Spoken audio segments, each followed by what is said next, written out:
தளபதி மேல அவதூறு பரப்புறதுக்காகவே இந்த மீடியாவெல்லாம் வேலை செய்யுது. அது என்னன்னு நீங்களே பாருங்க.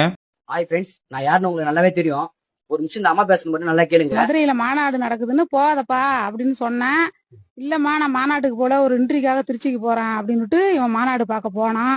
சரி போனா, சரி எனக்கு தெரியாது எங்கப்பா இருக்க வரேன், இந்த அம்மா வரேன்னா விஜய் மேல இருக்கிற ஆர்வத்துல இவன் மேல ஏறி போயிட்டானாக்கா அவன் அவ்வளவு தூரம் அந்த விஜய் மேல ஆர்வமா இருந்திருக்கான்.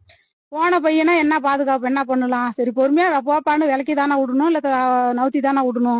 தூக்கி என்னமோ பந்த தூக்கி கடாசுற மாதிரி குப்பையை தூக்கி கடாசுற மாதிரி அவனை கடாசுனா அவன் கை கால் ஒடிஞ்சிருந்தது. இல்ல அவன் உயிருக்கு ஒண்ணுன்னா நான் என்ன செய்யறது, என் குடும்பம் இல்லாத குடும்பம், நான் எவ்வளவு கஷ்டப்பட்டு அந்த பிள்ளைய வளர்த்தேன் அப்படிங்கறது எனக்கு தான் தெரியும். இந்த வீடியோ எல்லாம் பாத்திருப்பீங்க. இது ஃபேக்கா நியூஸ், இது எங்க அம்மாவே இல்ல. தயவு செஞ்சு இது யாரும் நம்பிடாதீங்க.